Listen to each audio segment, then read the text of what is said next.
بيبدأ مسلسلنا مع نور وبتكون ماشية وبتتكلم في التليفون مع أبوها اللي بيقنعها تتجوز واحد ما بتحبوش، وبيقول لها أنت لو رفضتي أنا هخلي أخوكي هو مدير الشركة. ونور بتقول له الشركة دي بتاعتي أنا ومفيش أي حد يقدر ياخدها مني، وبتقع منها تفاحية. وهنا بيجي بطل حكايتنا سون وبيديها لها وبتقول له خلاص ارميها. قال لها طب طالما أنت مش عايزاها ينفع أكلها؟ عشان أنا المفروض هتجوز النهاردة ودفعت كل اللي معايا في خاتم الخطوبة. قالت له ماشي، وبيديها شوكولاتات حلاوة جوازه. وبعدها بنشوف سون قاعد قدام مكتب الجواز وحبيبته ليا بتوصل له، وسون بيفتكر هو عارفها ازاي لما ليا نجحت في الثانويه وراحت لابوها وامها وبتقول لهم انا اتقبلت في الجامعه. ولكن ابوها وامها بيتعصبوا عليها جدا عشان مش معاهم فلوس ان هم يعلموها، وليا كانت زعلانه جدا من كلامهم ولسه هتقطع الشهاده بتاعتها. ولكن سون جالها وقال لها ما تقلقيش انا هتكفل بمصاريفك. قالت له انت التاني لسه مخلص ثانوي ويا دوب برضه اتقبلت في الجامعه، ازاي هتصرف عليا وعلى نفسك؟ قال لها ما تقلقيش انا هتعلم واشتغل واساعدك في تعليمك. وسون بيشتغل كل حاجه، عامل بنا وبيقدم مشروبات في كافيه عشان يقدر يصرف على نفسه ويصرف على ليا. ودلوقتي جه ميعاد جوازهم وسون بيوريها الخاتم. قالت له معلش احنا لازم نسيب بعض.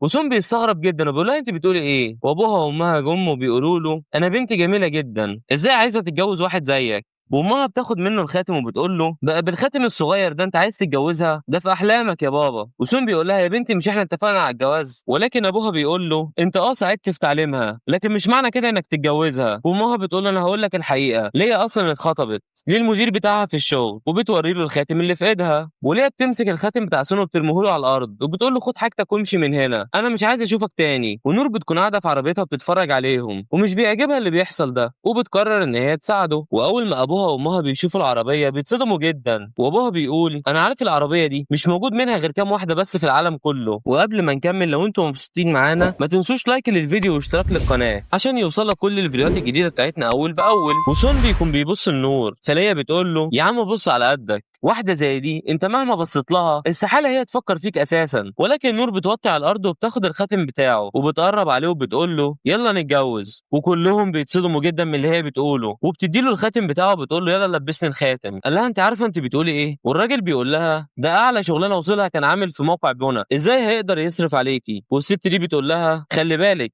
هو لو اشتغل عمره كله ما يقدرش يجيب ربع ثمن عربيتك، انت ما تعرفيهوش. ولكن نور بتطلع قدامهم الفيزا الذهبيه وبتقول لهم جوزي وانا اللي هصرف عليه. وابوها اول ما بيشوف الفيزا بيستغرب جدا وبيقول ده الكارت الذهبي بتاع المدينه والليميت بتاعه مفتوح. ونور بتقول لسون ها انت موافق؟ ولكن سون بيكون واقف مستغرب جدا من اللي بيحصل ومش عارف يقول ايه. فليا بتقول له يا عم كفاياك تمثيل، انت فاهم انك لما تأجر واحده عشان تعمل الفيلم ده قدامي انا كده هغير يعني؟ انا اصلا مش مصدقه كل اللي بيحصل ده. وابوها بيركب على السلام وبيقول له يا عم كسف من نفسك بقى، ايه اللي انت بتعمله ده؟ وليا بتقول يا ريت توفر مجهودك لان مهما تعمل انا مش هرجع لك تاني. ولكن نور بتضربها بالقلم وبتقول لهم لو انتم ما اتعلمتوش التربيه انا ممكن اعلمها لكم. وليه بتقول لها انت مين اصلا عشان تعملي كده؟ ولو عايزانا اصدق اللعبه اللي انتوا بتقولوها دي اتجوزوا دلوقتي يلا. ونور بتاخد سون وبتدخله جوه المكتب وبيتصوروا مع بعض صوره الجواز. فسون بيقول لها انا حتى ما اعرفكيش. قالت له مش مشكله هتعرفني مع الوقت.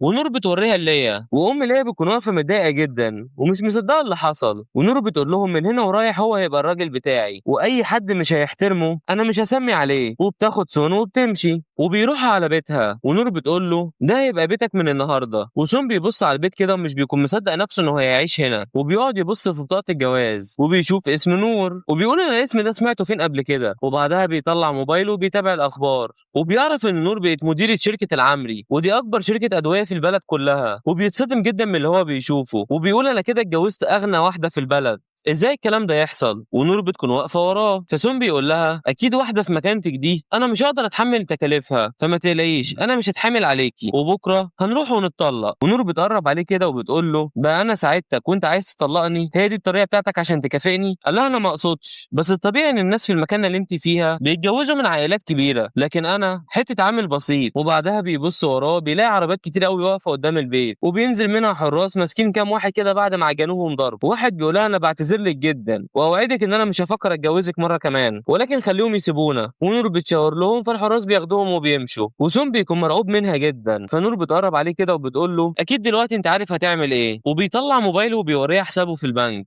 وبيقول لها انا كل اللي معايا 10,000 انا هديهم لك، وطالما انت مش عايزه تتطلقي انا هكون مسؤول عنك من دلوقتي. ونور بتستغرب جدا وبتقول له انت عايز تصرف عليا؟ قال لها انا فعلا بشتغل عامل لكن قضيت وقت كبير جدا في الدراسه. ولكن نور بتقرب عليه وبتقعد على رجله وبتقول له بلاش تشيل هم، انا كل شهر هديلك 200,000. وسون بيرفض عشان مش عايز يعيش على حسابها. فنور بتقرب عليه وبتقول له هي في الاول وفي الاخر فلوس، هتفرق ايه بقى لو جت مني او جت من شغلك؟ ولسه سون بيلف وشه عشان يرد عليها ولكن بيبصها وهو مش قاصد. ومية اختها بتوصل وسون بيقول انا عندي شغل دلوقتي لازم امشي. ومية بتقرب على اختها كده وبتقول لها خلي بالك انت خوفتي جوزي. قالت لها ده يبقى جوزك؟ ونور بتضحك وبتقول انا اصلا عمري ما كنت اتخيل ان هو ده يكون موظف عندي ولكن بالصدفه بقي جوزي. وبعدها بنشوف سون في شغله ولكن اصحابه بيجوا من وراه بيحتفلوا بيه وبيباركوا له على الجواز. وصاحبه بيقول له احنا ليه بعتت لنا دعوه بمناسبه جوازكم وجينا هنا عشان نبارك لك. وسون بيكون واقف مش عارف يرد عليهم يقول لهم ايه. واصحابه بيقعدوا يهزروا ويتكلموا معاه وسون بيقول لهم انا فعلا اتجوزت ولكن ما اتجوزتش ليا. قالوا له انت بتقول ايه؟ انتوا كنتوا بتحبوا بعض جدا. ولكن ليا بتيجي من وراهم مع حبيبها بتقول هو فعلا بيتكلم صح. وبنعرف ان حبيبها الجديد هو اقرب صاحب لسون. وبيقول له انت ازاي تعمل كده؟ انت كنت اقرب واحد ليا. واصحاب سون بيقولوا لها انت قصدك ايه؟ قالت لهم ببساطه انا سبت سون واتجوزت صاحبه، وصاحبه بيكون واد لازج قوي. وبتقول لهم خليني اقدم لكم خطيبي الجديد وهو كيم، وهو مدير شركه من اكبر الشركات اللي في البلد.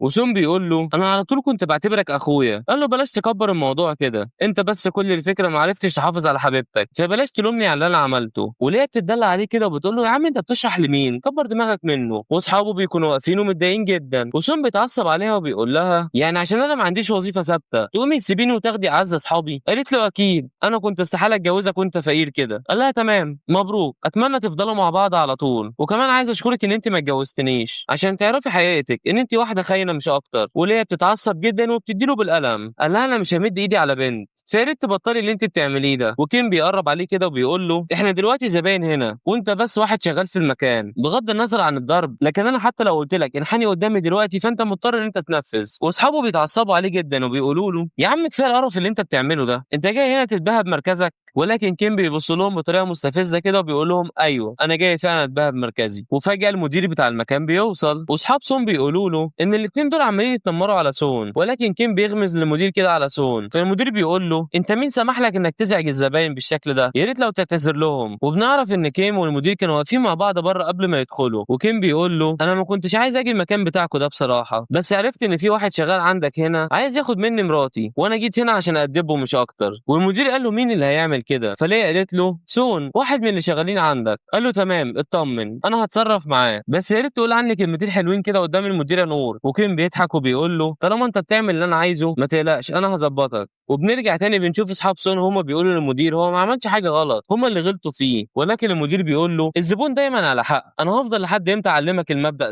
ده بالاضافه ان كيم واحد من اكبر الناس في البلد. وبعدها بنشوف نور وهي في العربيه مع اختها وبتفتكر اللي حصل معاها وازاي اتعرفت على سون. وبتكون اختها معاها في العربيه وبنعرف ان هم رايحين يدوا له تليفون اللي وقع منه. وبتقول لها صحيح انت عملت ايه في الموضوع اللي قلت لك عليه؟ قالت لها ما تقلقيش انا حضرت هديه كبيره وبعتها له. وسون بيكون واقف بيقول للمدير انا ما اعرفش نور عندها نفوذ قد ايه، لكني عارف حاجه واحده ان هي دايما ما بتحبش الظلم ومش بتسامح ابدا اللي يجي على الناس الضعيفه. ولكن كيم بيضحك وبيقول له انت فاكر نفسك مين؟ انت بتتكلم كده وكانك تعرفها. وليه بتقول له اوعى تكون البنت اللي انت اتجوزتها دي هي المديره نور. وبيقعدوا يتريقوا عليه. وكيم بيقول ان اللي عايز يتجوز نور لازم يكون واحد من ابناء العائلات الغنيه مش واحد شغال في كافيه زي ده. وليه بتقول لاصحابه انا جبتكم هنا النهارده عشان تشوفوا بنفسكم ازاي سون حتى مش قادر ان هو يتكفل بيا. وكيم بيقول لو انت فعلا اتجوزت نور انا هنحني قدامك. وبنت من اللي شغالين في الكافيه بتوصل وبتقول له سون مراتك بعتت لك المشروب ده هديه. وكيم وليه اول ما بيشوفوا المشروب بيتصدموا جدا. وكيم بيقول ان بيس ده غالي جدا، ازاي سون قدر يتحمل تكلفته؟ اكيد ده مزيف. والمدير بيبص عليه وبيقول لا ده الحقيقي. وكيم وليه بيكونوا مصدومين جدا. وواحد من اصحابه بيقول زي البنت اللي جت هنا دي لما قالت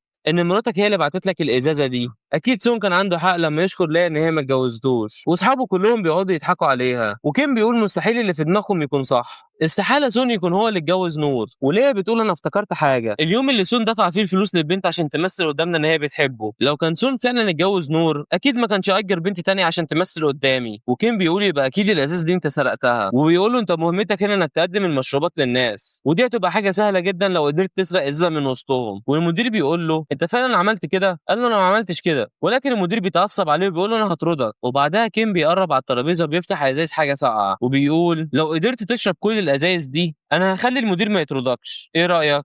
وفي اللحظه دي نور بتوصل مع اختها وكيم بيخبط على وش سون كده وبيقول له انت مش سمعت انا قلت لك ايه؟ ولكن سون بيتعصب جدا وبيمسك فيه، والمدير بيقول له سيبه، لو عملت اي حاجه انا هطردك. وسون بيسيب كيم وبيمسك اول ازازه وبيشربها والازازه الثانيه، وسون بيبدا يتعب من كتر اللي شربه، واصحابه بيقولوا له خلاص كفايه كده، ولكن مش بيسمع لكلام حد وبيفضل يشرب الازايز. وكيم وليا بيفضلوا يتريقوا عليه، وسون بيكون مكمل شرب في الازايز دي. وبعد ما بيخلص كيم بيمسك ازازه وبيكبها فوق راسه وبيقعد يضحك عليه وبيقول له اصحابه شايفين ادي اخره اللي يقف قدامي، وبيقول له دي حاجه بسيطه كده عشان تفتكرني بيها بعدين. فسون بيقول له هتعمل ايه لو نور فعلا طلعت مراتي؟ وليا بتقول له لو انت فعلا كلامك ده صح خليها تيجي هنا. ونور واختها فعلا بيوصلوا، ونور واختها بيكونوا داخلين المكان والموظفين كلهم بيرحبوا بيها، وبتوصل لحد عندهم واول ما بيشوفوها كلهم بيستغربوا جدا ومش بيكونوا مصدقين عينيهم. وليا بتبص لها بتفتكر ان هي دي البنت اللي اتجوزت سون فعلا في الاول. وكيم بيقرب منها وبيقول لها انت ايه اللي جابك هنا؟ قالت له انت بتسالني؟ قال لها لا لا لا انا ما كانش قصدي، كفايه بس انك تأمريني وانا هعمل كل اللي انت عايزاه من غير ما تحضري. والمدير بيقول لها كل الموضوع كان في واحد هنا بس بيسرق واحنا قدرنا نمسكه. قالت له انت متاكد ان هو كان بيسرق؟ قال لها ايوه، وكيم كمان هو اللي ساعدنا ان احنا نمسكه. وسون بيكون تعبان جدا وقاعد على الارض مش قادر يقوم، وكيم بيقول لها هو مش بس كان بيسرق، ده كمان كان بيقول ان انت مراته، لكن ما تقلقيش انا وقفت له وعاقبت على اللي هو قاله ده. والمدير بيروح بيقوم سون قدامها، ونور بتقول له انا بس عايز اعرف انت واخد جوزي ورايح على فين. وكلهم بينصدموا جدا من اللي هي قالته، ونور بتقرب عليه وبتمسك ايده وبتقول له انت كويس؟ قال لها انت ايه اللي جابك هنا؟ قالت له انت نسيت موبايلك في البيت وانا جيت هنا عشان اديهولك، بس ما كنتش اتوقع ان كل ده بيحصل معاك. فسون بيقول لها انا اسف. قالت له مش انت اللي المفروض تعتذر. واختها بتضرب المدير بالقلم، والمدير بينحني قدام نور وبيقول لها معلش كل ده كان سوء تفاهم، انا ما كنتش اعرفه ولا كنت اعرف ان هو جوزك. قالت له يعني عشان هو متواضع بتعملوا فيه كده؟ ومن دلوقتي هيكون هو المدير هنا. واللي هي بتستغرب جدا، وسون بيقول لها انت بتتكلمي بجد؟ قالت له انت اديتني كل فلوسك وانا اكيد هدفع معاك مهر برضه. وكيم وليا بيكونوا متضايقين جدا، وكيم بيقول لليا انت ازاي تضحكي عليا وما تقوليليش؟ قالت له انا ما كنتش اتوقع ان هي دي نور فعلا، لان واحد زي سون ده ما عندوش ولا سلطه ولا فلوس ان هو يتجوزها. ولكن كيم بيضربها بالقلم وبيقول لها لولاكي انت انا ما كنتش عملت اللي انا عملته ده. ولكن هي بترد عليه القلم وبتقول له انت اللي اغوتني، ولولاك انت انا ما كنتش سبت سون اصلا. ولكن كيم بيرد عليها بقلم برضه وبيقول لها انت اللي رحت معايا الفندق وقلت لي انك مش بتحبي سون. والاتنين بيقعدوا يضربوا في بعض قدام الكل وكلهم بيضحكوا عليهم. والمدير بيترجى نور ان هي تسامحه، ولكن بتقول له انا اللي يجي على جوزي ما يستحقش ابدا ان انا سامحه. وليا بتروح لسون وبتقول له انا اسفه انا كنت غلطانه، يا ريت لو تسامحني على اللي انا عملته، انا لسه بحبك لحد دلوقتي وكل اللي حصل ده كان بسببه هو اللي خدعني وخلاني اسيبك. وكيم بينحني قدام سون هو كمان وبيقول له انا متاسف على كل اللي عملته معاك. وكيم بيقول له من هنا ورايح انا هفضل معاك مش هسيبك. وسون بيبص ليا وبيقول لها من اول اليوم اللي احنا انفصلنا فيه وانا خرجتك من حياتي كلها. وبيقول لكيم انت بتقول انك اقرب صاحب ليا؟ قال له ده صحيح. قال له خلاص بما اننا اصحاب وانا شربت ازاز من دي كتير مش المفروض ترد لي الجميل ده؟ ونور بتقول للعمال يا ريت تجيبوا الازاز اللي هو قال عليها. وكيم اول ما بيشوفهم مش بيكون عارف هيعمل ايه، ولكن بيجي شخص من بره اسمه يان وبيقول لهم انا سمعت دوشه بره فجيت عشان انضم لكم. وسون بيقول له نور هو مين ده؟ قالت له ده يان عميل مهم عندي في شركتي. ونور بتقول له انت ايه اللي جابك هنا؟ قال انا سمعت صوتك من بره فجيت عشان اشوفك. قالت له انا كده كده مجهزه العقد بتاعك من النهارده، يا ريت لو تيجي لي بكره الشركه عشان تمضيه. ولكن كيم بيطلع يجري عليه وبيقول له بلاش تمضي العقد ده، في موضوع انت ما تعرفوش، انا قضيت عمري كله في الشغل للشركه دي ولكن هي بتدخل امور الشخصيه في الشغل وكمان عايزه تتخلص مني، انا بنصحك يا ريت ما تتعاملش معاها. وسون بيقول له انت بتقول ايه؟ انت اصلا اللي عملت مشاكل من الاول. قال له طب انت عندك حد يشهد على كلامك ده؟ وسون بيدور على اصحابه فمش بيلاقيهم. وكيم بيقول لي يان ده مجرد واحد موظف هنا وانا مش فاهم ايه اللي حصل لنور خلاها تتجوزه وكمان خليته مدير للشركه دي، بلاش تنخدع بكلامها. وسون بيقول له يعني عشان انا شخص بسيط محدش هيصدقني؟ وكيم بيقول لنور ان يان انا اللي رشحته للمجموعه بتاعتك ومهما تعملي هو هيصدقني انا في الاخر. ويان بيقول له تمام انا كده فهمت ايه اللي بيحصل، اما بالنسبه للشغل اللي بينا انا همضي معاك العقد بكره. وكيم بيقول له انت بتقول ايه؟ قال له مالكش دعوه ده قراري انا وانا بقدر وبحترم نور جدا وكمان بحترم جوزها جدا. وبيقول لسون يا ريت تيجي تزورني عشان يكون عندنا وقت نقعد مع بعضينا اكتر. قال له اكيد وبيسيبهم وبيمشي. ونور بتقول له انا ما كنتش اتوقع انك تعرفه. قال لها ما انا قلت لك مش هكون عيبه عليكي. وكيم بيكون لسه هيمشي ولكن اختها بتقف قدامه ونور بتقول له انت لسه ما شربتش الازاز اللي قلنا عليها، سواء وافقت او رفضت كده كده هتشربهم. قال لها انا ما اقدرش اشرب الكميه دي كلها. قالت له مفيش مشكله، هنجيب حد يساعدك. وبتجيب حراس بيكتفوه وبيشربوه بالعافيه، ونور وسوم بيكونوا قاعدين يتفرجوا عليه. وليا بتقول ازاي يهون عليكم تعملوا فيه كده؟ قال لها اكيد لا، ولكن نور بتقرص سون من ظهره وبتقول له انت عارف اي حد يضايقني انا بعمل فيه ايه؟ وسون بيفتكر الناس اللي شافهم قدام بيتها. قال لها ومين قال لك اصلا ان انا اقدر ازعلك؟ خليني بس اكمل كلامي الاول. وبيقول ليا انا مش من عادتي ان انا بتنمر على حد، ولكن انت شربتي من الازازه اللي مراتي كانت بعتها لي هديه، فيا ريت تدفعي حسابها. وليا بتقول له الازازه دي غاليه جدا، انا ما اقدرش ادفعها. قال لها خلاص مفيش مشكله، اشتغلي في موقع بونا زيي. ولما بيكونوا ماشيين ميا بتقول له انا ما يهمنيش ازاي انت خدعت اختي وخليتها تتجوزك، لكن انا عايزاك تعرف حاجه، انا عمري ما اعترف بيك جوز اختي. قال لها انا عارف ان انا ما استحقهاش، ولكن هعمل عشانها كل اللي اقدر عليه. وهم في العربيه ميا بتقول لنور ان هو ما يستحقش يكون جوزك، يا ريت لو تفكري تاني. وفي البيت نور بيكون بتاخد دش وسون قاعد مستنيها بره، ولما بتخرج سون عمال يبص لها. فنور بتقول له انت بتبص على ايه؟ قال لها ابدا. فنور بتقول له خلاص يلا ننام. وسون بيقول لها بقى انا وانت هننام هنا مع بعض، ولكن نور بترميه على السرير كده وبتقول له مش احنا متجوزين؟ وسون بيمسك كده وبيقول لها انا دلوقتي مش عايز انام، خلينا نقعد نتكلم شويه. وبيقول لها انت ايه اللي عاجبك فيا؟ قالت له انا عايزاك تعرف ان شركتي بتشتغل في المجال الطبي. قال لها ومين ما يعرفش كده؟ ونور بتقول له ده بس مظهر خارجي، لكن الشركه عندي فيها فساد كتير. قال لها ما تقوليش كده، على الاقل انت من عيله كبيره، انما انا يتيم من صغري. قالت له في الحقيقه انا واختي مايا احنا كمان ايتام. لما كنا صغيرين ابويا وامي ماتوا في حادثه عربيه، وقبل ما يموتوا سابونا عند اقرب اصحاب ليهم، وهي العيله اللي احنا فيها دلوقتي. بس ما كانوش يعرفوا ان عيله العمري كانوا بس بيحبونا عشان الورث اللي سايبه ابونا، وبرغم ان خدت كل فلوس ابويا الا انها ما زالت لسه باسم العيله. قال لها معنى كلامك ده ان انت مجبره على الجوازه دي؟ قالت له انا لو اتجوزت من بره العيله هيطردوني وهياخدوا كل الاسهم بتاعتي في الشركه. وسوم بيطبطب عليها وبيقول لها ما تقلقيش انا دايما هقف في ظهرك. واختها بتخبط عليهم وبتقول لها انا مش قادره انام لوحدي، يا ريت لو تيجي تنامي معايا. ونور بتوافق وبيروحوا يناموا مع بعض. وسوم بيترمي على السرير ومش بيكون مصدق نفسه. وتاني يوم اول ما سوم بيصحى من النوم بيلاقي رساله على موبايله، وحد بيقول له يا اسطوره احنا نقدر نقابلك النهارده عشان نتكلم عن بحثك الجديد. وبنشوف ان شركات الادويه كلها مهتميه بالبحث بتاعه. وهنا بنعرف ان سون هو اسطوره الادويه اللي محدش يعرفه. وبيرد عليهم بيقول لهم استنوني على الكافيه اللي على اول الشارع، انا هكون هناك خلال ساعه. وسون بينزل يلاقي نور ومية قاعدين بيفطروا تحت. ونور بتقول له بعد الفطار انا هاخدك معايا الشركه عشان اقدمك للاعضاء بتوعي هناك. قال لها على طول كده؟ ولكن بيقول لها مفيش مشكله، بس انا عندي مشوار تاني عايز اخلصه الاول. قالت له تمام، ويا ريت كمان لو تستقيل من شغلك وانا هعينك عندي في الشركه. وفي الكافيه بنشوف اصحاب شركات الادويه هم مستنيين الاسطوره على نار. وبعدها سون بيوصل وبيكون عايز يدخل لهم، ولكن البنت بتقول له المكان ده محجوز النهارده كله عشان الرؤساء مستنيين شخصيه مهمه. قال لهم ما تقلقوش هم مستنيين انا. ومحدش من مدير الشركات بيكونوا مصدقين ان هو ده الاسطوره اللي بيتكلموا عنه، بسبب ان هو شخص غلبان وكمان هدومه بسيطه. وبيقولوا له يا ريت تثبت لنا ان انت هو اسطوره الادويه. فسون بيبص لاول واحد وبيقول له ان ده قبل 3 سنين شركتك كانت هتفلس عشان جرعه غلط في الادويه، وطلبت مني المساعده وانا ساعدتك فيها. وتاني واحد بيقول له انت كمان نفس القصه. وتالت واحد بيقول له انت كل الادويه اللي بتطلعها شركتك معتمده بنسبه 90% على الابحاث بتاعتي. وكلهم في الاخر بيقولوا له خلاص احنا مصدقين ان انت هو. وبيقول لهم انا اسمي سون، يا ريت محدش يقول لي اسطوره تاني، انا ما احبش اظهر بشخصيتي الحقيقيه قدام حد. وواحد منهم بيقول له احنا كنا عايزين نتكلم بخصوص البحث بتاعك. وسون بيقول له انا اصلا عشان كده جبتكم النهارده، لان عايز اقول لكم ان البحث بتاعي الجديد هو مجرد دراسه اوليه لسه هقعد احسن فيه واطوره وهقدمه مجانا لشركه العمري. وكلهم بيستغربوا جدا من اللي هو بيقوله. وواحد منهم بيقول له لو المشكله في الفلوس انا مستعد ادفع 10 اضعاف ثمن بحثك. والتاني قال له انا هدفع 15 ضعف. والتالت قال له انا هدفع 25 ضعف. ولكن سون بيقول لهم ان المشكله مش في الفلوس، المشكله كلها سداد دين مش اكتر. وبيسيبهم وبيمشي. وبعدها بيروح الشركه بتاعت نور بالسكوتر بتاعه، وبيكون اختها مستنياه بره وبتقول له انت ايه المنظر اللي جاي بيه ده؟ قال لها ابدا انا كنت في الشغل ولبست وجيت على طول. قالت له طب يلا ندخل. واول ما بيدخلوا الموظفه بتجيلها وبتقول لها احنا ظهر عندنا مشكله في المنتج بتاعنا الجديد،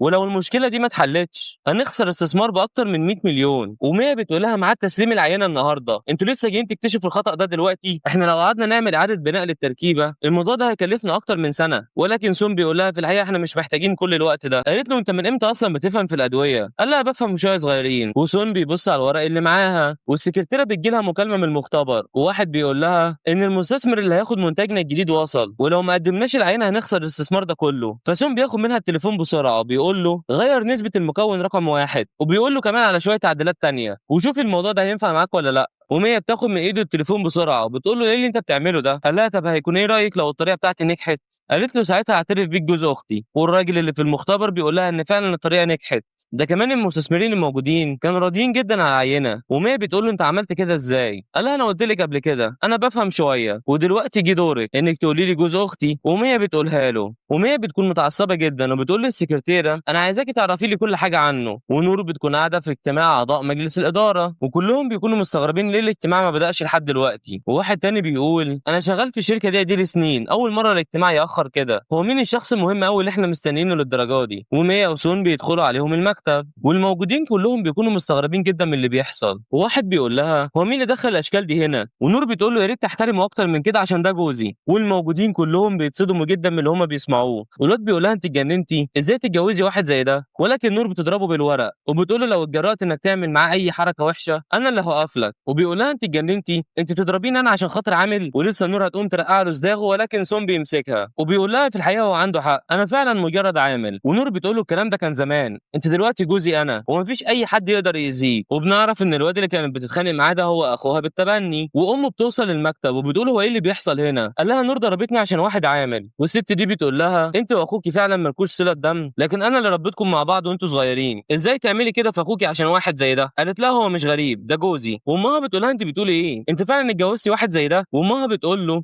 اسمع يا ابني، انا ما يهمنيش الطريقه اللي انت وصلت لها بيها، لكن خليك فاكر انا عمري ما هعترف بيك انك جوز بنتي، وانا بامرك دلوقتي انك تطلع بره. ونور بتقول لهم انتوا اتبنتوني انا ومية من واحنا صغيرين بس عشان فلوس ابويا، ودلوقتي الشركه دي بتاعتي انا، انت باي حق تصدري اوامر هنا؟ انا اصلا شايفه ان اللي المفروض يطرد من الشركه هو انت وابنك. وامها بتقول لها انا لولا ربيتك انت واختك من وانتوا صغيرين كان زمانكم دلوقتي ميتين من الجوع في اي مكان، فانت حتى لو مش بنتي انا على الاقل خالص عملت عشانك كتير وانت صغيره، ودلوقتي انت جايه تعديني عشان واحد زي ده؟ قالت لها ده جوزي وبالنسبه لي هو اهم منكم بكتير. وامها بتمسك كوبايه ميه وبترميها في وشه. ونور بتقول لها انت بتعملي ايه؟ قالت لها لولا هو انت ما كنتش اتكلمتي معايا بالطريقه دي، وكمان ضربتي اخوكي، ومن النهارده انا مش هرحمه. ولسه سون هيكلمها ولكن قالت له اخرس ما تتكلمش معايا. وبيقول لها طب اسمعي يا جدتي. والست دي بتتعصب جدا وبتقول لها انت شايفه هو شخص ما عندوش ذوق. ونور بتمسك كوبايه ميه وبترميها في وشها هي كمان وبتقول لها طالما هي كبت الميه على جوزي انا كمان هكب عليها ميه. واخوها بيقول لها اياكي تعدي حدودك اكتر من كده. وامها بتقول لها انت ماسكه فيه قوي كده ليه؟ انت كل الناس اللي عايزين يتجوزوك من ابناء عائلات كبيره، لكن بص اللي واقف قدامك ده هيعمل لك ايه؟ وبعدها بنشوف ثلاث عربيات واقفين قدام الشركه. وبعدها بنشوف اخوها وهو واقف يتريق على سون هو وامه وبيقول لها يا ريت تسالي اعضاء مجلس الاداره لو كانوا فعلا موافقين على اللي انت بتعمليه ده. وكلهم بيوطوا راسهم بيقولوا احنا مش عارفين نقول ايه. وامها بتقول انا وابوكي رتبنا لك اكتر من جوازه مع شخص مهم هيقدروا فعلا يساعدوا شركتك، ولكن يا ريت انت ما سمعتيش كلامنا وبس، ده انت كمان بترخصي نفسك مع الاشكال دي. واعضاء مجلس الاداره استحاله يوافقوا ان واحد زي ده يكون بينهم. وامها بتقول له احنا الفرق بيننا وبينك كفرق السماء والارض، يا ريت تمشي من قدامنا بقى وكفايه لحد كده. وسون بيقولها صحيح انا ما عنديش فلوس لكن ما حدش يعرف انا حقيقتي ايه. وبيبص لنور وبيقول انا هقدر اوفر لها حياه افضل. وبعدها البنات بيدخلوا وواحده منهم بتقول له احنا جينا هنا عشان نستثمر معاك. والست بتقول لهم انتوا مين اصلا وازاي دخلتوا هنا؟ فسون بيقولها دول سكرتارية واحد من اصحابي. واخو نور بيتريق عليه ومش بيكون مصدقه وبيقول له اصلا انت ازاي تعرف ناس محترمه زي كده؟ هم العمال دلوقتي بيقولوا سكرتيرات.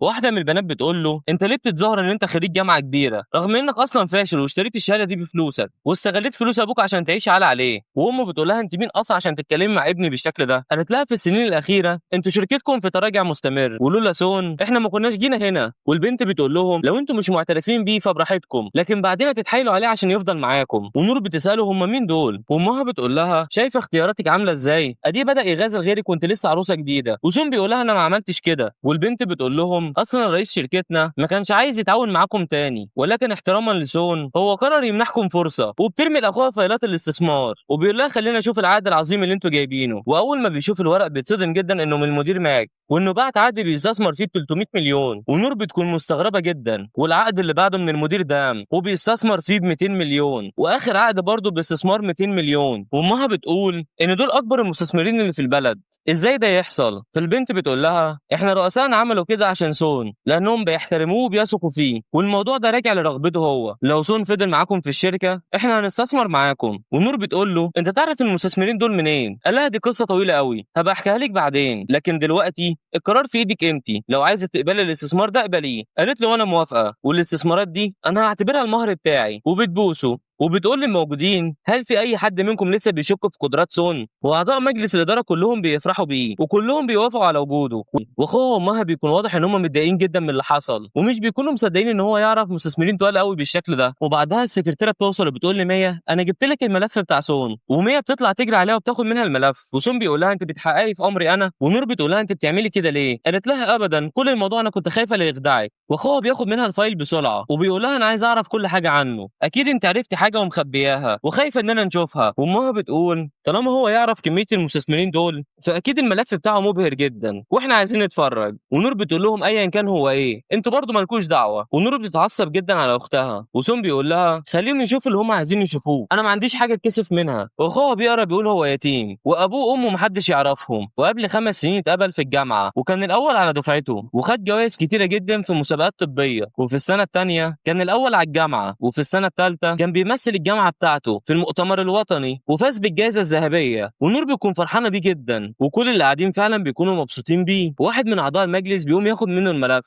وبيقول هو اتخرج بالدرجه النهائيه، ونور بتقرصه في ظهره وبتقول له يبقى انت اشتغلت في البنى عشان تصرف على حبيبتك وعشان كده ما كانش عندك وقت انك تدور على شغل. ونور بتقول لهم دلوقتي مين لسه بيشك فيه، وبتقول لهم من دلوقتي هو مش هيكون جوزي وبس، ده هيكون واحد من اعضاء مجلس الاداره معانا. وكلهم بيقوموا يسقفوا لها على القرار اللي هي اخدته، وسون بيكون فرحان جدا. وبعدها اخوها وامه بيكونوا طالعين من الشركه ومتضايقين جدا من اللي حصل، وامه بتقول له ما تستعجلش، كده كده نسبه الاسهم بتاعت ابوه هي المرتبه الثانيه هنا في الشركه، وخلينا نرجع البيت دلوقتي ونشوف حل معاه. ولما بيكونوا في البيت سون بيجيب لها كوبايه لبن، قال لها كفايه كده انت شربتي قهوه كتير. ونور بتقول له انت ايه اللي جابك هنا؟ قال لها ابدا انا بس شايفك شغاله فقلت اجي اساعدك. قالت له كل الفكره ان انا بعمل خطه كامله عشان اعرضها عليها. وسون بيقول لها بلاش تضغطي نفسك، مهما كانت الخطه كبيره لازم يكون فيها بعض العيوب، وبيقعد معاها يذاكروا الخطه مع بعض. وتاني يوم سون بيكون نايم على المكتب، واول ما بيقوم بيبص في موبايله وبيتخض جدا ان هو قال لنور ان هو يروح معاها، فبيروح بسرعه يغير هدومه وبيشوف مية قدامه وبيقول لها ايه كل الهدوم اللي انت جايباها دي؟ بتقول له مش انا اللي جبتها، دي نور جايبه لك انت الهدوم دي. قال لها ليه انا؟ قالت له ما انت عايز تروح ميعاد مهم زي ده بهدومك دي؟ ومية بتدي له بدله وبتقول له بس كفايه كلام، يا ريت تلبس بسرعه عشان اختي مستنياك. واول ما بيوصل وبيقول لها ايه رايك؟ قالت له شكلها جميل جدا عليك. ورنا بتوصل لهم وبتقول لها معلش انا مش هقدر اخر معاكم لان عندي شغل كتير. قالت لها مفيش مشكله، احنا كنا جايين هنا عشان نعرض عليك الخطه بتاعت شغلنا. قالت لها مين ده؟ قالت لها ده جوزي. فبتسالها هو من عيله ايه؟ وسون بيقول لها بصراحه انا مش من عيله كبيره ولا حاجه. ونور بتقدم لها ملف الخطه بتاعتهم، ورنا بتقعد تبص على الخطه وبعد كده بتحط الفايل على الترابيزه وبتقول لهم ان الخطه دي مش كويسه. وسون بيمسك الفايل وبيقول لها الخطه دي احنا ما عملناهاش امبارح. ورنا بتقول لهم لو انت عايز تاخد استثماراتي بالخطه الغريبه دي فانت كده بتستخف بيا وبعيلتي، انا شايفه انه مفيش داعي ان احنا نضيع وقت مع بعض اكتر من كده. وبعدها اخوها بيوصل وبيقول لها طب انت ايه رايك تتعاوني معايا انا؟ ونور بتقول له انت ايه اللي جابك هنا؟ اكيد انت اللي غيرت الخطه في غيابي. قال لها انا ما عملتش حاجه، انت اللي خطتك فشلت وما قدرتش تقنعها، وطالما خطتك فشلت يا ريت تاخدي جوزك من هنا وتمشوا وتسيبيني اقعد مع صاحبتي شويه. ونور بتقول له صاحبتك ازاي يعني؟ فرنا بتقول لها هو كان بيدرس معايا بره. وسون بيقول لنفسه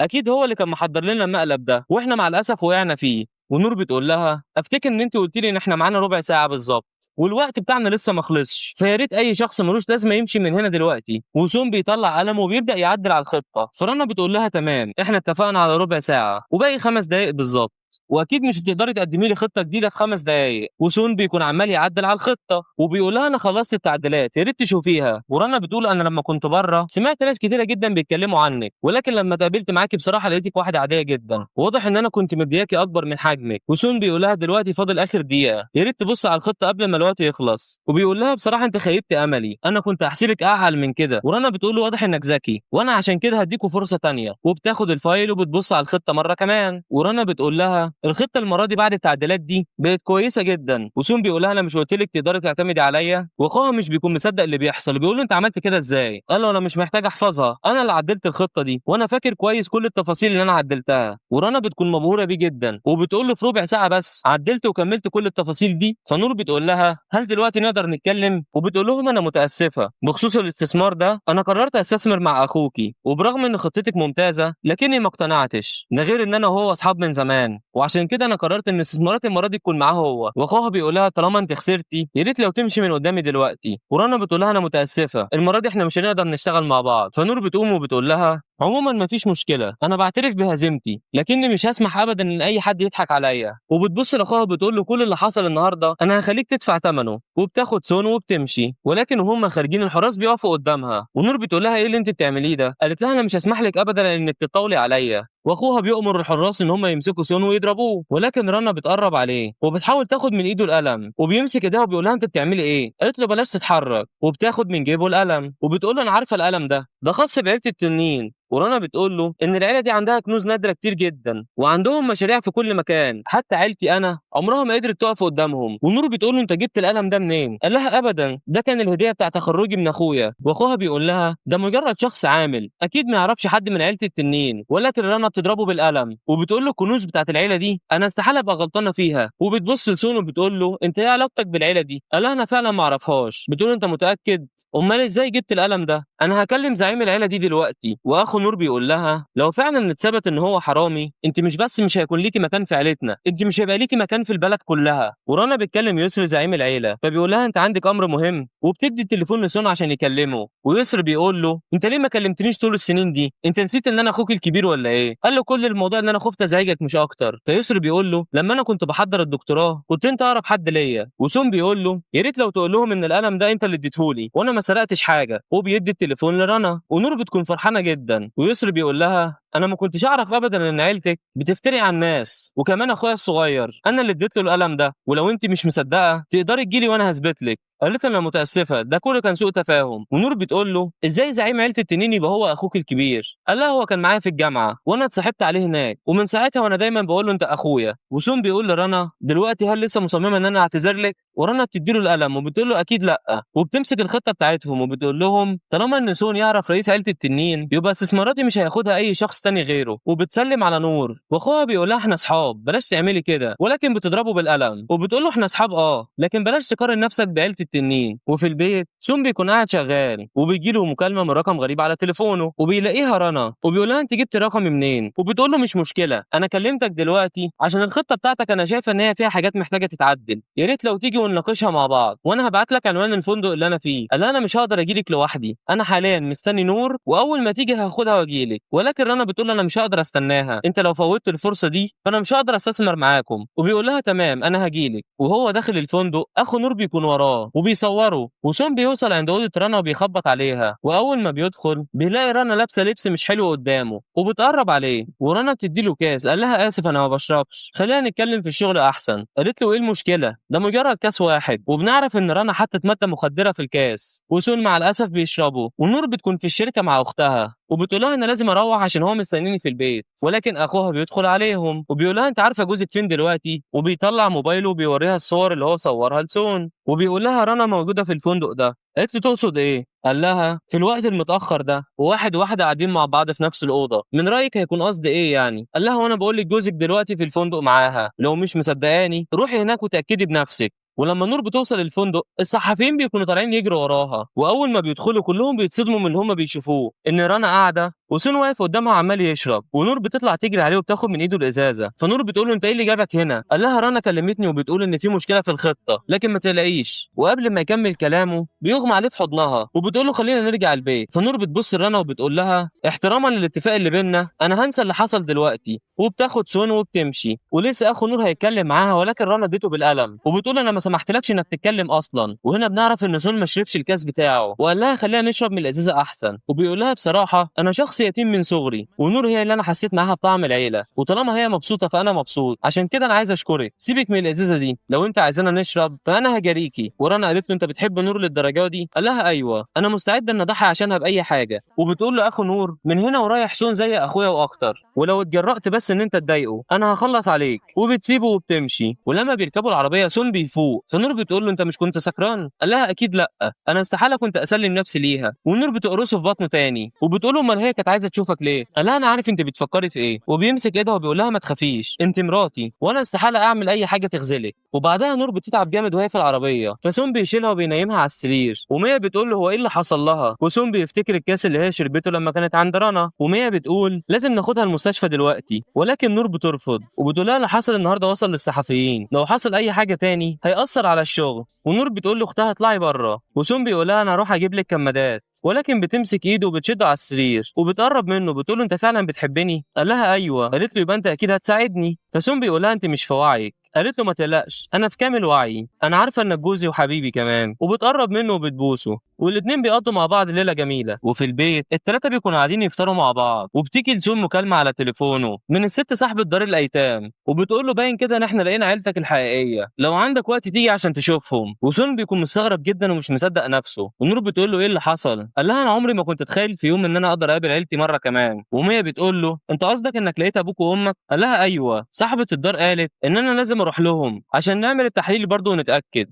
فانا لازم امشي دلوقتي. ونور بتقول له مفيش مشكله انا هروح معاك. ولكن مية قالت لها انت ناسي الميعاد بتاعنا في الشركه. فسون بيقول لها خلاص روحي انت شوفي شغلك وانا هتعامل. قالت له مفيش مشكله انا هخلص الشغل اللي ورايا بسرعه واجي لك على طول. ولما يكون في الدار صاحبه الدار بتيجي تقول له انت لسه زي ما انت دايما بتقعد تكتب وبترسم اغلب الوقت. قال لها لا انا بس كنت بخلص شويه شغل معايا. قالت له خلاص مفيش مشكله خلص شغلك على مهلك وبعدها نبقى نروح نعمل التحليل. قال لها تمام انا خلصت. قالت له تمام يلا بينا. وبيكون ماشي معاها وبيشوف عيله نور قدامه وابوها بيقول له انت ايه اللي جابك هنا؟ قال له دي الدار اللي انا اتربيت فيها. واخوها بيقول له ايه المشكله اكيد صدفه. وامه بتقول له في اكتر من شخص هنا هيعملوا التحليل. وصاحبه الملجأ بتقول له صحيح احنا ما نقدرش نقول اي حاجه الا بعد نتيجه التحليل ما تظهر. وسون بيقول لها طب انا همشي دلوقتي. وابو نور بيقول روحوا انتوا دلوقتي شوفوا هتعملوا ايه وانا هقعد مع المديره في المكتب بتاعها. ولما سون بينزل بيقابل اتنين من اصحابه من اللي كانوا معاه في الدار والاتنين بيتريقوا عليه ان هو لسه فقير زي ما هو وبيقولوا له انت قعدت تدرس وتتعلم كتير ومع ذلك لسه مش معاك فلوس. وهو بيقول لهم ان الهدوم دي حاجه ملهاش قيمه بالنسبه لي. والتاني بيتريق عليه وبيقول له انت فعلا لما ما تقدرش تشتري حاجه لازم تقول كده. والاتنين بيقعدوا يتريقوا عليه وبيداووا بكلامهم. وبيطلع موبايله وبيرن على نور. ونور بتقول له انا خلصت الاجتماع بتاعي دلوقتي. وهو بيقول لها دار الايتام هتتجدد تقدري تسلفيني فلوس وانا هبردها لك. قالت له انت بتقول ايه؟ انا هديك كل اللي انت عايزه ولكن مش سلف ويا ريت ما تقوليش كلمه استلف منك دي تاني. قال لها تمام. وبيبص لهم وبيقول لهم الفلوس هتوصلني كمان شويه. وبرده الاثنين الرخمين دول بيقعدوا يتريقوا عليه. وبعدها مديره الدار بتجيله جري وبتشكره جدا على اللي هو عمله وبتقول له انا استلمت دلوقتي تحويل باسمك للدار بقيمه 20 مليون. واصحابه بيتصدموا جدا من الرقم وبيقولوا احنا عمرنا ما شفنا رقم زي ده، هو جاب الفلوس دي كلها منين؟ والمديره برضه بتشكره جدا. قال لها مفيش مشكله لولاكي انت والدار دي انا ما كنتش هعرف اكمل حياتي ازاي، يا ريت تكملوا مساعده الاطفال تاني. والمديره بتبص للاثنين دول وبتقول لهم انا سمعتكم وانتوا بتتكلموا وعمالين تشوفوا نفسكم عليه، انا قلت لكم كام مره انكم لازم تحافظوا على فلوسكم وما تصرفوهاش في الكلام الفاضي. وبتقول لسون النتيجه بتاعت التحليل هتظهر كمان شويه يا ريت تستناني هنا. واخو نور بيجي من وراه هو وامه وبيقول لهم ان فلوسه دي اخدها من مراته. واخوها بيقعد يتريق عليه وبيقول له انت ليه موجود في كل مكان احنا بنروحه؟ اوعى تكون عايز تقرب مننا. وامه بتقول له انا بنصحك يا ريت تطلع الفكره دي من دماغك خالص، احنا اكيد مش هيكون لنا اي علاقه بيك ويا ريت تمشي من وشنا دلوقتي. قال لهم انتوا مالكوش اي حق انكم تطردوني. واخو نور بيقول لاصحابه احنا عندنا في العيله مفيش حد بيعيش على فلوس مراته، وسون اللي قدامكم ده عشان يقرب مننا ومن عيلتنا حاول يقرب من اختي باي شكل وتخلى عن كرامته عشان يقدر يقرب منها. وبعدها بنشوف المديره في المكتب وفي تليفون بيجي لها وبنعرف ان نتيجه التحاليل ظهرت. وابو نور بيكون مستني يعرف هو مين ابنه وبيقول لها طمنيني ايه النتيجه؟ قالت له استنى شويه التقرير دلوقتي هيوصلك على موبايلك. وفعلا بيطلع تليفونه وبيبص على التقرير وبيتصدم جدا من اللي هو بيشوفه وبيقول معقوله يكون هو. وبعدها بنشوف سون واصحابه ماسكينه وعايزين يطردوه بره الدار وسون بيحاول يبعدهم عنه وبيقول لهم انا عشت في المكان ده مفيش اي حد منكم ليه الحق ان هو يطردني. واخوها بيقول له ان نور دي مجرد بنت احنا بنيناها وهي صغيره وسواء دلوقتي او بعدين هنطردها من العيله. وامه بتقول له بالظبط كده فبلاش تعيش الدور قوي. وسون بيقول لهم انا فعلا مش مهتم اعرف مين هو ابنكم، انا جيت هنا عشان صاحبه الملجأ كلمتني مش اكتر وعشان كده مالكمش اي حق ان انتوا تقولوا لي اروح فين واجي منين. وبعدها اخوها بيقول له بما انك مش عايز تمشي من هنا فانا هعرف امشيك وبيجيب الحراس بتوعه عشان يطلعوه بره. وابو نور بيوصل بسرعه وبيقول لهم سيبوه. وابنه بيقول له احنا كنا هنطرده من هنا خليني امشيه افضل. والواد بيساله يا ترى ايه نتيجه التحليل مين هو اخويا الكبير هنا؟ وسون بيقول لهم انا عمري ما ضايقتكم قبل كده انتوا ليه مصممين ان انتوا تضايقوني؟ لكن النهارده انا هكون واضح معاكم انا مراتي لسه هي مديره شركه العمري وانا هفضل دايما جنبها ومحدش منكم هيقدر يطردني. صحيح ان اصلي مش زي اصل عيلتكم انتوا لكن ده ما يديلكوش الحق ابدا في اللي انتوا بتعملوه. واخوها بيقول له انا فعلا بضايقك ولو عندك جرأه روح ودور لك على عيله وخليهم يسندوك ويدافعوا عنك. وابو نور بيضرب ابنه بالقلم وبيقرب على سون وبيقول له انت كويس؟ ومراته بتقول له انت اتجننت انت عشان واحد زي ده بتضرب ابنك؟ قال لها ده مش حد غريب ده ابني اللي كان ضايع مني زمان. وكلهم بيتصدموا جدا من اللي هو بيقوله فبيطلع موبايله وبيوريهم نتيجه التحليل واصحابه مش بيكونوا مصدقين اللي هم شافوه وابوه بيقرب منه منه بيقول له انا اخيرا لقيتك، ولكن سون بيبعده عنه وبيقول له انت فعلا ابويا؟ قال له انا اللي غلطان، انا اللي ضيعتك من ايديا في الاول، وطول السنين دي انا كنت عمال ادور عليك وما كنتش اتوقع ابدا ان انت موجود جنبي طول الفتره دي، يا ريت لو تسامحني. وبيقعد يضرب نفسه. وهنا نور بتوصل لدار الايتام والمديره بتقابلها بره وبتقول لها انا مرات سون، هو موجود هنا؟ قالت لها ايوه هو موجود مع افراد عيله العمري جوه. ونور بتسيبها وتطلع تجري، واول ما بتوصل لهم بتضرب اخوها بالقلم وبتقول له انا حذرتك قبل كده، لو اذيته في اي حاجه انا مش هسامحك. وابوها بيقول لها احنا جينا هنا عشان ندور على ابني اللي كان ضايع مني زمان واخيرا لقيته. ونور بتقول لهم انا ما يهمنيش انتوا بتدوروا على مين، احنا ملناش دعوه، وانا صغيره دايما انت كنت عايز تجوزني ابنك وانا كنت برفض عشان كنت بتحاول تسيطر عليا، انما دلوقتي انا متجوزه فعلا، وسواء لقيت ابنك الحقيقه او لا انا مستحيل اتجوزه. وسون بيقول لها بلاش الحماس اللي واخدك ده، وبتقول له يعني ايه؟ قال لها واضح ان انا ابنهم اللي كان ضايع منهم زمان. ونور بتتصدم جدا وابوها بيقول لها ده حقيقي هو ده ابني. وسون بيقول لها انت لسه عايزه تطلقي؟ ونور بتاخده وبتخرج، وابوها بيطلع يجري وراهم وبيقول لهم انتوا مش هترجعوا البيت ولا ايه؟ قال لهم انا قبل كده عملت غلطات كتير ولو مش مسامحيني فده حقكم، وانا بكره هعمل اجتماع مهم في الشركه وانتوا الاثنين لازم تحضروا. ونور بتقول له ماشي. وتاني يوم نور بتوصل للشركه مع سون، واحد من اللي قاعدين بيقول لها انت عملت لنا اجتماع طارئ دلوقتي، خير في ايه؟ قالت لهم بصراحه مش انا اللي قلت كده. وبتبص لابوها وابوها بيقول انا جبتكم هنا عشان اقول على امر في غايه الاهميه، وهو ان سون هو ابن الحقيقي وفي المستقبل هيكون واحد من المساهمين الكبار بتوع الشركه. ونور وسون بيكونوا فرحانين جدا واعضاء المجلس بيكونوا مبسوطين وبيقولوا احنا لازم نعمل حفله، ولكن مراته بتقول مفيش داعي للحفلات دي، سون راجل كبير ومش لازم نعمل له حفله علشانه. وخوها بيقول ده في الاصل واحد عامل، لو الناس عرفت اكيد هيقعدوا يضحكوا علينا. ولكن نور بتقول وايه العيب في كده؟ ومية بتقول مستواه التعليمي كمان اعلى منك.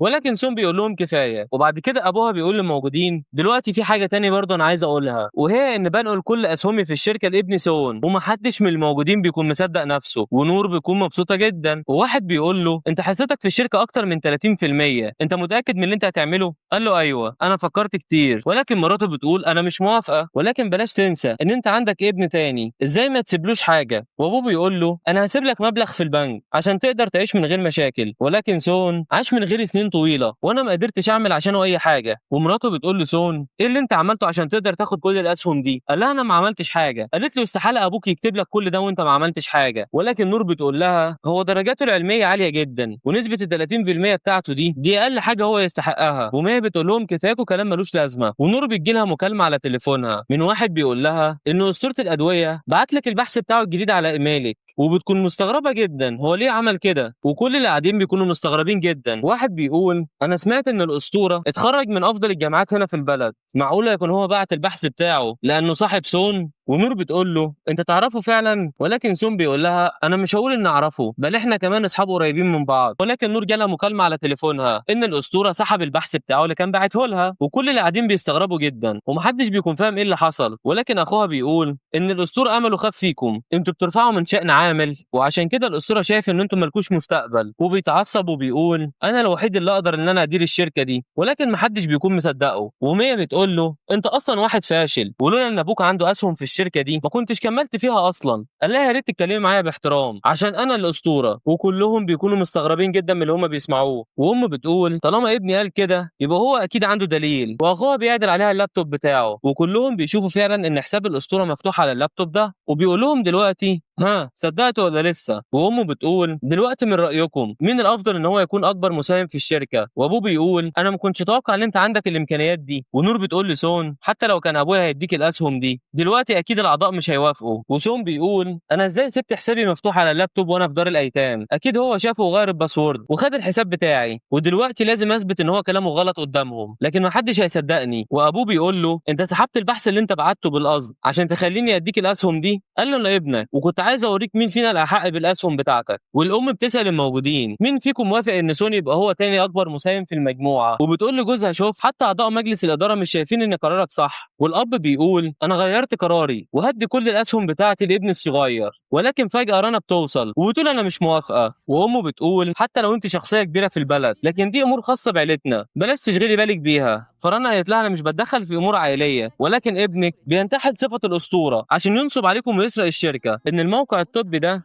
اللي عمله رئيس عيلة التنين لما كان بيدرس في الجامعة. وبما ان يسر هو المشرف الاعلى في الموقع ده، لاحظ وجود حاجة مش طبيعية بتحصل وغير الباسورد بتاع الحساب وبعت الباسورد الجديد على موبايل الاسطورة الحقيقي. وسون بيطلع موبايله وبيوري لنور الباسورد الجديد، ونور بتقول ده الباسورد بتاع الاسطورة. ورنا بتقول له انت لحد امتى هتفضل مستخبي؟ انت الاسطورة الحقيقي. واعضاء مجلس الادارة كلهم بيندهشوا جدا. ورنا بتقول لولا ان يسر كلمني لكنت فضلت مخدوعة. وسون بيقول لها انا ما كنتش بستخبى ولا حاجة، انا بس واحد ما بيحبش يتباهى قدام الناس. ورنا بتقول انا كده خلصت مهمتي. وبتقول لنور انت محظوظة جدا، وبتسيبهم وبتمشي. وسون بيقول لنور البحث ده كان هدية الخطوبة بتاعتك، لو انا ما عملتش كده يبقى انا فعلا عايش على حسابك. والاب بيبص لابنه الصغير وبيضربه وبيقول له انت كذاب وكنت هتخدعنا كلنا. والسكرتيرة بتيجي المية وبتديها ملف، ونور بتبص في الملف وبتقول ان ام سون ماتت وهي بتولده، ولما انت كنت زعلان عليها نسيته في المستشفى. لكن اللي انت ما تعرفوش ان سون ما ضاعش منك، بل في شخص اخده ورماه. وابوها بيقول لها انت بتقولي ايه؟ قالت له الشخص اللي عمل كده هي مراتك. ومراته بتمسك ايده وبتقول له بلاش تسمع لها. ونور بترمي قدامهم الفايل وبتقول انا حققت في الموضوع بنفسي، وفي كمان تحليل فحص ابوه بتاع ابنك. فالام بتقول لها انت بتقولي ايه؟ قالت لها انا بقول ان ابنك ملوش اي صله دم بابويا، بل هو ابنك من جوزك اللي قبل كده، وبعد ما اتطلقتي اكتشفت انك حامل، وعشان كده كنت بدوري على واحد فقد مراته عشان تعيشي معاه. وابو نور بيضرب مراته وبيقول لها انت ازاي تعملي كده؟ انت اللي خططتي كل حاجه وخليتيني اخد فلوس نور ومية. قالت له انت مش فاهم حاجه، ولكن بيضربها بالقلم وبيقول لها طول السنين دي انت كنت بتاخدي فلوسي عشان تربي بيها ابنك. وابنها بيقول لها الكلام اللي هو بيقوله ده صح، والام بتسكت مش بتكون عارفه تقول ايه. وبعدها بيروح لنور ومية وبيقول لهم انا ظلمتكم كتير،